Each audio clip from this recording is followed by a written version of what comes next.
Bagi teman-teman yang belum sama sekali untuk mendaftar di CPNS tahun 2023 dan P3K 2023 terkhusus untuk pengisian riwayat pekerjaan. Teman-teman jangan skip video ini karena kakak akan membahas dan memberikan contoh bagaimana cara mengisi riwayat pekerjaan dengan cepat dan benar. Dan insya Allah teman-teman bisa lulus di CPNS dan P3K tahun 2023.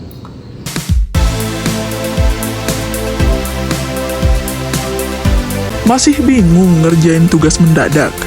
Tuntaskan tugas kamu bersama Amanah Store.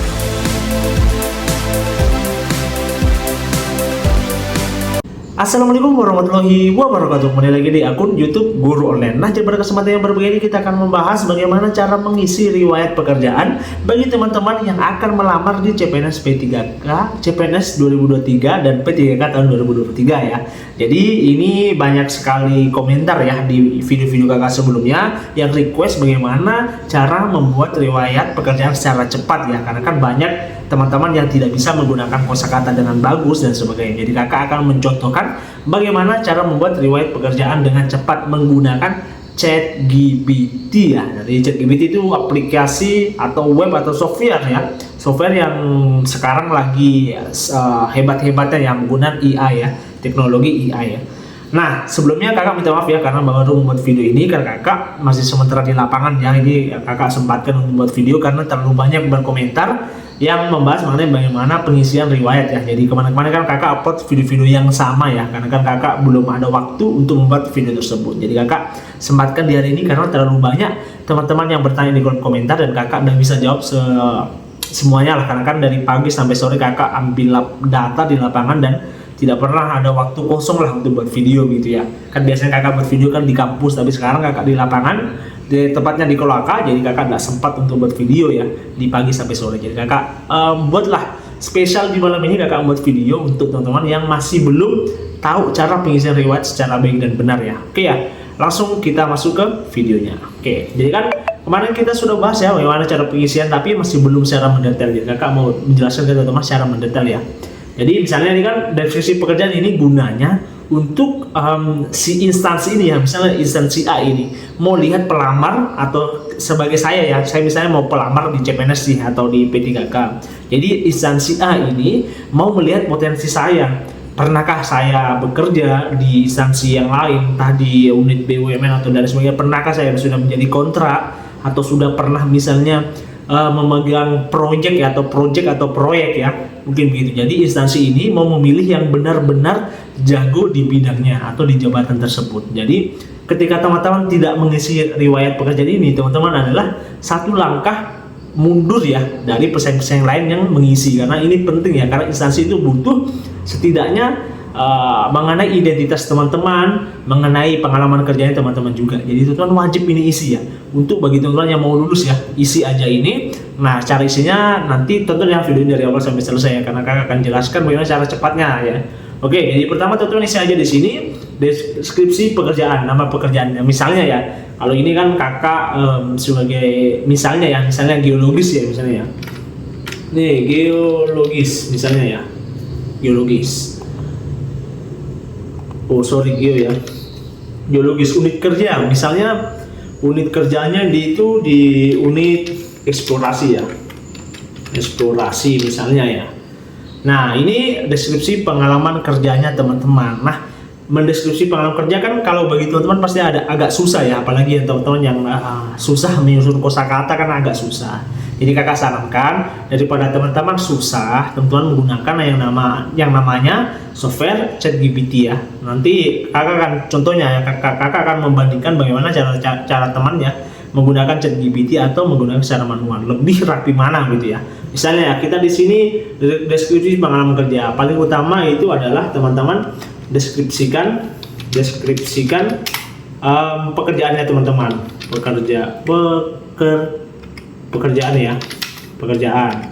Setelah itu teman-teman sebutkan teman-teman itu sebagai lulusan apa, misalnya ya, misalnya itu saya lulusan S1 misalnya S1. Nah selanjutnya itu teman-teman pernah bekerja di mana, misalnya pernah bekerja di instansi A, B, dan C dan seterusnya. Berarti ini sedang bekerja ya, pernah bekerja,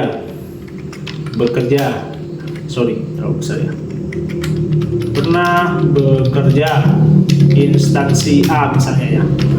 Setelah itu teman-teman sebutkan juga kapan teman-teman pernah bekerja itu hal tersebut ya, dan sampai kapan. Misalnya ini tanggal mulai sampai resign lah ya, resign. Di sini teman-teman jelaskan ya, saya misalnya saya memulai pada tanggal 25 Februari tahun 2020 dan sampai tahun 2022 bulan November. Jadi ada sekitar 2 tahunan lebih ya, 2 tahunan lebih saya sudah bekerja di instansi ini. Jadi setelah itu tanggal sampai mulai sampai resign ya.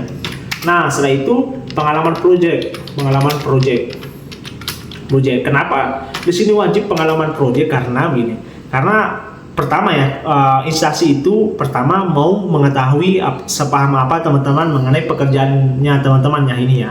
Selanjutnya teman-teman dulu lulusan dari mana, pernah bekerja di instansi apa. Jadi ketika teman-teman mendapat instansi yang lebih wow itu ya, kayak misalnya BUMN dan sebagainya, sebagai tenaga honorer atau tenaga kayak pemegang proyek-proyek besar lah di suatu instansi gitu, teman-teman akan lebih cepat atau lebih banyak lulus gitu ya. Jadi semakin banyak proyeknya teman-teman di instansi-instansi besar itu merupakan pengalaman yang sangat berharga dan dinilai plus ya bagi instansi-instansi tersebut. Nah, misalnya, jadi ini wajib ya diisi ya. Selanjutnya adalah tanggal mulai dan resign.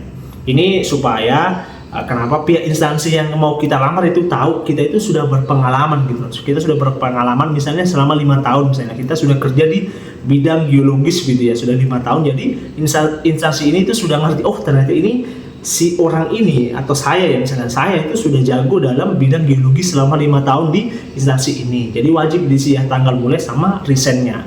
Nah, selanjutnya pengalaman proyek. Nah, ini pengalaman proyek juga penting juga. Kenapa? Karena ketika teman-teman mau dilirik ya sebuah instansi yang di CPNS atau P3 kayak teman-teman akan dilihat ini orang ya atau seseorang ini apakah sudah mempunyai beberapa pengalaman kerja yang sangat bagus. Entah mereka atau misalnya dinilai apakah si A ini ya atau ya orang yang pelamar sudah pernah memegang proyek-proyek besar atau tidak, atau misalnya cuma proyek-proyek kecil atau sudah besar. Jadi semakin besar proyeknya teman-teman itu semakin akan dilirik oleh pengalaman atau dilirik oleh instansi tersebut gitu.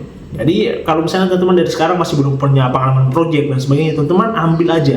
Kalau bisa pengalaman dari kecil sampai tinggi ya, kalau bisa langsung tinggi aja supaya teman-teman itu dapat peluang bagus ya untuk mendaftar di CPNS dan P3K. Jadi ini pengalaman project ya, teman-teman tulis aja yang paling tinggi, yang paling rendah dulu ya, yang paling tinggi dulu, yang paling tinggi baru yang paling rendah. Supaya ketika teman-teman supaya instansi tersebut ya, misalnya instansi tersebut membaca, langsung akan dilihat, oh ternyata si pelamar A ini pengalaman yang paling tinggi itu ini. Jadi mereka membaca riwayat pekerjaan itu akan lebih semangat gitu. Beda kalau misalnya teman-teman membuat project yang paling rendah dulu, pasti si pembaca akan bad mood duluan. Jadi lebih tidak bagus kalau teman-teman mengisi pengalaman project itu yang paling rendah dulu. Jadi yang paling tinggi dulu dan terakhir ada yang paling rendah. Nah, selanjutnya ada lagi skill teman-teman ya. Skillnya teman-teman, skill kerja. Misalnya teman-teman mempunyai basic Word, Excel yang bagus, misalnya editing atau misalnya pemetaan yang skala mikro sama makro dan sebagainya. Skill-skill teman-teman ya, skill-skill tambahan yang mungkin jarang teman-teman pesaingnya teman-teman itu tidak punya gitu. Misalnya mengenai editing, mengenai deskripsi, analisis sampel misalnya yang lebih bagus dan sebagainya, itu teman-teman ditulis aja di deskripsi pengalaman kerja. Nah itu cara manualnya ini ya. Ini 1, 2, 3, 4, 5, 6 ya. Menurutnya 6 poin ini adalah penting ya untuk pengisian di riwayat pekerjaan. Jadi ini paling menurutnya kakak itu paling penting ya. Nah misalnya ini secara manual ya, kakak sarankan kan ini riwayat pekerjaan seperti kemarin ya, teman-teman tinggal tambah aja baru nanti selanjutnya ya kakak enggak kasih ini ya. Ini kan pertama riwayat kerja, misalnya teman-teman kerja di mana, teman-teman langsung tambahkan aja begini. Nah teman-teman isi aja di sini. Nah di sini tuh harus ada kontrak, surat atau perjanjian ya. Jadi kalau misalnya teman-teman dapat project nih, baru tidak ada surat atau kontrak atau surat perjanjian kerja, teman-teman nggak usah upload ya, karena itu menjadi bukti bahwa teman-teman itu pernah memegang project gitu. Jadi instansi A itu membutuhkan ya bukti kalau teman-teman itu telah mendapat proyek tersebut gitu ya. Jadi tidak bisa kalau teman-teman tidak punya surat atau kontrak, surat perjanjian kerja atau surat pengalaman kerja ya. Oke, begitu ya. Nah, selanjutnya ini penulisan ilmiah juga, teman-teman sama juga harus penulisan ilmiah yang benar-benar teman-teman sudah lakukan. Jadi ini biasa kadang beberapa yang lulusan S2 mungkin ya, yang banyak yang sudah merilis judul-judul yang bagus ya. Jadi teman isi aja di sini. Kalau sudah, teman-teman simpan. Nah, ada cara cepatnya untuk pengisian riwayat pekerjaan, teman-teman. Langsung saya di ChatGPT ya. Nah, teman-teman ini, teman-teman langsung cari aja ya di Google chat ini ya, chat.openai.com. Nah itu oke. Saya itu teman-teman terus saja ini ya, ikuti saja apa yang kakak tuliskan di sini. Tapi teman-teman bisa juga menambahkan atau mengurangi, tidak ada masalah. Yang penting itu di bagian sini ya. Buatkan berbentuk paragraf deskripsi riwayat pekerjaan untuk saya yang baik dan benar bagi seorang geologis yang sudah mempunyai pengalaman kerja di PTA selama 2 tahun, yang memiliki skill pengamatan lokasi yang baik yang akan mengajukan di pengelamaran CPNS tahun 2023, tambah ya misalnya ya, di instansi BUMN misalnya ya, ini kita langsung saja tunggu. Jadi ini otomatis teman-teman akan dibuatkan. Nah ini ya, dibuatkan. Jadi seorang geologis yang telah mengalami pengalaman 2 tahun ini. Kalau misalnya teman-teman tidak suka dengan ini, teman-teman ini saja, pilih ini aja. Misalnya teman-teman tidak suka ya dengan pertama ini atau tidak srek ya dengan jawaban dari ChatGPT, teman-teman langsung oke aja. Cari yang menurut teman-teman itu oke lah. Ini oke lah, ini selama 2 tahun bekerja di PTA. Saya telah aktif terlibat dalam proyek yang beragam, dari eksplorasi sumber daya mineral hingga pemantauan lingkungan. Keberhasilan saya dalam mengenai struktur geologi dan kemampuan untuk mengidentifikasi potensi lokasi yang berharga telah menjadi aset berharga bagi perusahaan tersebut. Jadi ini ya, ini menurut saya itu bagus sekali ya. Jadi dia pertama mengenai riwayat dulu, nah, dia selanjutnya baru pengalamannya, latar belakang pendidikan, baru surat pelamarannya, gitu. Jadi bagus gitu ya. Kalau teman-teman misalnya ini teman-teman blok aja semuanya. Kalau misalnya teman-teman mau ikut ya, Ctrl C, langsung tulis di sini. Oke, selesai kan? Nah, sudah. Jadi teman-teman tidak perlu lagi susah-susah gitu ya. Tinggal teman-teman inovasikan sedikit ya. Jadi jangan sampai mirip sekali di ChatGPT, teman-teman inovasikan sedikit gitulah. Oke, mungkin video ini kakak selesaikan karena kakak juga mau lanjut agendanya kakak. Semoga video ini bermanfaat ya, karena ya kakak juga lagi sibuk gitu ya, tidak sempat mengupload banyak foto. Jadi tapi kakak mengutamakan di malam ini untuk upload ya. Jadi terima kasih ya bagi teman-teman yang support kakak. Alhamdulillah juga sekarang sudah mau mencapai 16.000 subscriber teman-teman ya. Jangan lupa subscribe, karena kakak juga akan memberikan informasi terupdate ya mengenai CPNS dan P3K ya.